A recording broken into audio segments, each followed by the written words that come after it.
क्षेत्र में खनन माफियाओं के हौसले कितने बुलंद हैं, इस बात का अंदाजा कस्बे में मुख्य मार्गों पर खुलेआम खनन से लदी ट्रैक्टर ट्रॉलियों के दौड़ने से लगाया जा सकता है। हालांकि कभी कभार प्रशासनिक अधिकारी महज खानापूर्ति पूरी करने के लिए इक्का दुक्का वाहनों को सीज कर क्षेत्र में अपनी मौजूदगी का एहसास कराते हैं, मगर बावजूद इसके खनन कारोबारी अपने कार्य को बखूबी अंजाम देकर राजस्व को प्रतिमाह लाखों की चपत लगा रहे हैं। लंढोरा क्षेत्र में सैकड़ों से अधिक ईंट भट्टे संचालित हैं, जिन पर रेत सप्लाई करने के लिए क्षेत्र में दर्जनों से अधिक खनन कारोबारी मौजूद हैं। इन खनन कारोबारियों का मुख्य केंद्र गाधारोड़ा व बुक्कनपुर गांव बना हुआ है, जहां से राजस्व की भूमि से रेत उठाकर ईंट भट्टे को बेचकर मोटी कमाई की जा रही है।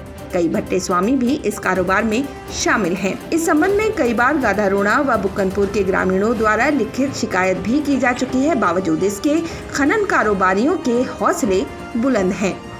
मामले को लेकर गाधारोड़ा गांव के पूर्व प्रधान का कहना है कि खनन माफिया द्वारा गांव की बंजर भूमि से खनन किया जा रहा है और प्रशासन शासन को कई बार अवगत कराने के बावजूद आज तक कोई कार्यवाही नहीं हुई है।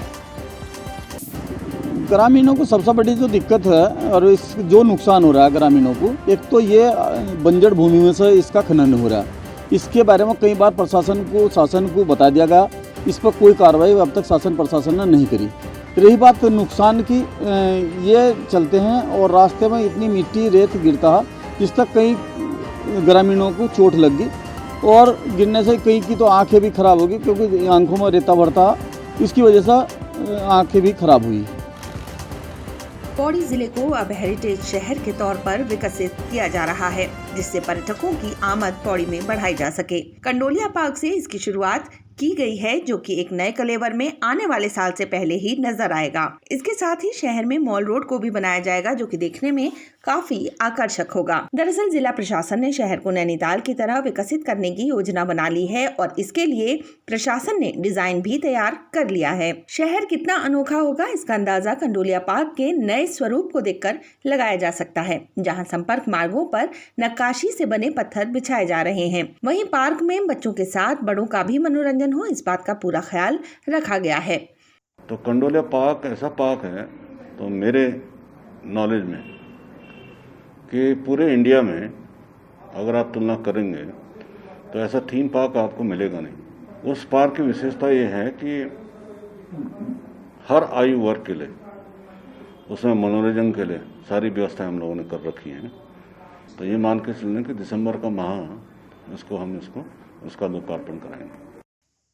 पहाड़ी शैली और पहाड़ी स्टोन से इस पार्क को सजाया जा रहा है, जिसमें बच्चों के लिए आधुनिक झूले लगाए गए हैं। वहीं बड़े बुजुर्गों के मनोरंजन के लिए गीत संगीत के लिए एक हॉल भी बनाया जा रहा है, जहां पर हर शाम सांस्कृतिक कार्यक्रम आयोजित किए जाएंगे।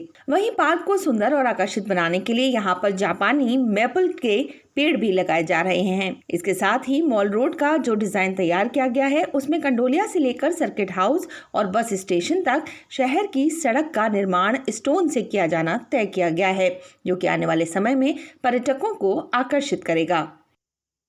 गढ़वाल आयुक्त रविनाथ रमन ने आज हरिद्वार के मेला नियंत्रण भवन में अधिकारियों के साथ कुंभ 2021 के लिए होने वाले स्थायी व अस्थायी कार्यों की समीक्षा बैठक ली। बैठक में कुंभ मेला अधिकारी दीपक रावत, कुंभ एसएसपी जन्मेजय खंडूरी, जिलाधिकारी सी रविशंकर समेत सभी अधिकारी उपस्थित रहे। बैठक में गढ़वाल आयुक्त ने अधिकारियों को निर्देश देते हुए कहा कि निर्धारित लक्ष्य के अनुसार काम को पूरा करें। साथ ही कार्यों में गुणवत्ता व पारदर्शिता पर बल देते हुए उन्होंने कहा कि किसी भी प्रकार की लापरवाही बर्दाश्त नहीं की जाएगी। गढ़वाल आयुक्त ने बताया कि कुंभ मेला हेतु किए जाने वाले स्थायी प्रकृति के सभी कार्य गतिमान हैं।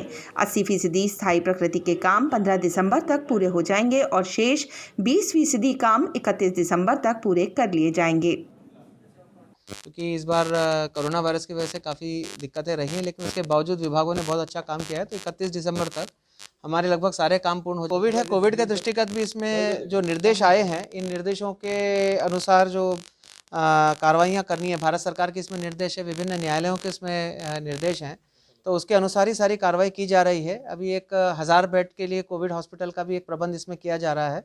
अस्थायी हॉस्पिटल का 150 बेडेड हॉस्पिटल है, उसका भी प्रबंध किया जा रहा है। उसके अलावा भी जो सोशल डिस्टेंसिंग है, मास्क है, और जो अन्य जो सावधानियां रखनी है, जो बायोमेडिकल वेस्ट है उसके प्रॉपर डिस्पोजल की व्यवस्था करनी है, साफ़ सफाई है, सैनिटेशन है, तो उन सब का भी प्रबंध इसमें किया गया है।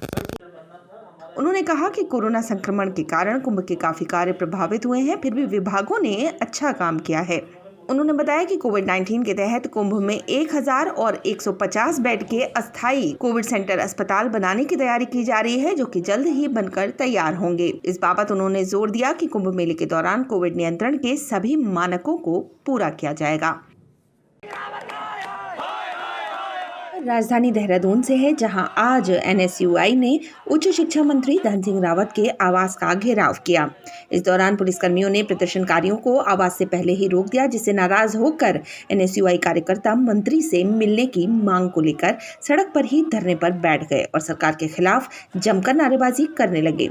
घेराव के दौरान प्रदर्शनकारियों की पुलिस के साथ तीखी नोकझोंक भी हुई। वहीं एनएसयूआई के प्रदेश अध्यक्ष मोहन भंडारी ने बताया कि सरकार की ओर से महाविद्यालयों से छात्र निधि का 50% पैसा उच्च शिक्षा निदेशालय को स्थानांतरित करने का फैसला लिया गया है।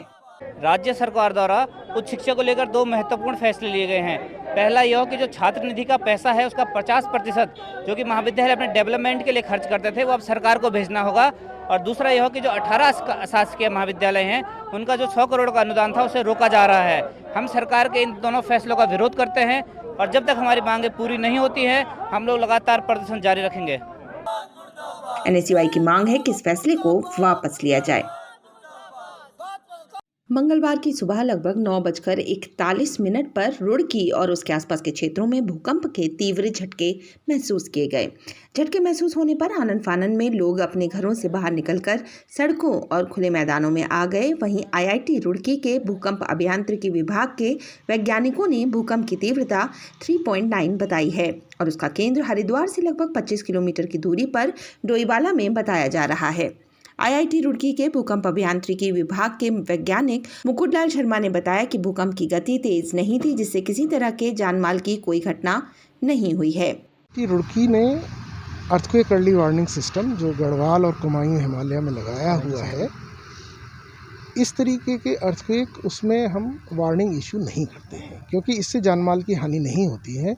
और जिन अर्थक्वेक से जानमाल की हानि नहीं होती है ऐसे अर्थक्वेक्स की वार्निंग इशू करने से हमारे यहाँ इतनी अवेयरनेस नहीं है और क्योस पैदा हो सकता है। आपको बता दें कि आईआईटी रुड़की में अर्थ अर्ली सिस्टम लगे हुए हैं, जिसमें कि भूकंप के आने से कुछ समय पहले पता चल जाता है, मगर इस भूकंप की तीव्रता इतनी नहीं थी कि इसके आने से पहले इसकी कोई जानकारी विभाग को मिल पाती। आपको बता दें कि अर्थ अर्ली सिस्टम कम से कम 6 पॉइंट की गति वाले भूकंप को रडार में ले पाते हैं। बीते 1 माह से जोशीमठ क्षेत्र के गोविंद घाट रेंज में बलदौड़ा क्षेत्र और पैका गांव में आतंक का पर्याय बना नरभक्षी गुलदार आखिरकार वन विभाग की कैद में आ गया है। गुलदार के पिंजरे में कैद होने से वन विभाग और ग्रामीणों ने राहत की सांस ली है। कड़ी मेहनत के बाद ग्रामीणों और वन विभाग कर्मियों द्वारा इस नरभक्षी गुलदार को पिंजरे में कैद कर दिया गया है। बता दें कि इस गुलदार की दहशत के चलते ग्रामीणों का बाहर निकलना मुश्किल हो रखा था। विष्णुप्रयाग और बलदौड़ा के आसपास इस गुलदार का भारी आतंक मचा हुआ था। ये गुलदार अब तक 2 लोगों को अपना निवाला बना चुका है और कई लोगों को घायल भी कर चुका है। यही नहीं, वन विभाग के एक अधिकारी कल पैका गाँव में मौके पर पहुंचे थे, जहां इसके हमले से वो भी बाल बाल बचे। मौके पे पहुंचते ही जो है मैंने कार्रवाई शुरू की। मृतक के जो भी डॉक्यूमेंट्स बनाने होते हैं वन विभाग को वो बनाए। उस समय मैं कार्रवाई कर ही रहा था स्पॉट पे जहाँ पर उसने मृतक को मारा हुआ था। तब तक उसने पीछे से मेरे ऊपर छलांग लगाने की कोशिश की। वो मात्र मुझसे 3 मीटर की दूरी पे था। इसके बाद बड़ी मुश्किल से लोगों को आवाज़ें आई। आवाज़ें लोगों की बंद हो गई थी और वो आवाज़ चिल्लाने के बाद वो बहुत बिजली की तेज़ी की तरह 20-30 मीटर दूर पहुँच गए। सोमवार को वन विभाग ने पिंजरा लगाया और आज सुबह गुलदार पिंजरे में आ गया। ये गुलदार 11 साल का बताया जा रहा है और अब फिलहाल इसको हरिद्वार के रेस्क्यू सेंटर भेजा जाएगा। हरिद्वार में ज्वालापुर कोतवाली पुलिस ने बाइक चोर गिरोह का भंडाफोड़ किया है। बाइक चोरी की घटना को अंजाम देने वाले 4 चोरों को भी गिरफ्तार किया गया है। चोरों के पास से 3 मोटरसाइकिल और 11 मोटरसाइकिल के पार्ट्स भी बरामद किए गए हैं। सभी आरोपियों के खिलाफ संबंधित धाराओं में मुकदमा दर्ज कर जेल भेज दिया गया है। कि मोटरसाइकिल चोरी करके फिर उसके बाद इसको काट देते हैं, फिर इसका स्पेयर पार्ट्स के रूप में जो है इसको सेल कर देते हैं। अभी इसमें जो 3 मोटरसाइकिल जो है वो हमारा मुलजिम से संबंधित है, एक रानीपुर, एक ज्वालापुर, एक सिड़कुल का है, और बाकी मोटरसाइकिल का अभी मुकदमा से लिंक करने वाले काम जो है जांच जो है हमें अब कर रहे हैं। चोरी का मोटरसाइकिल खरीद फरोख्त करके उत्तराखंड की तमाम खबरों के लिए देखते रहिए न्यूज़@9 न्यूज़ स्टूडियो पर।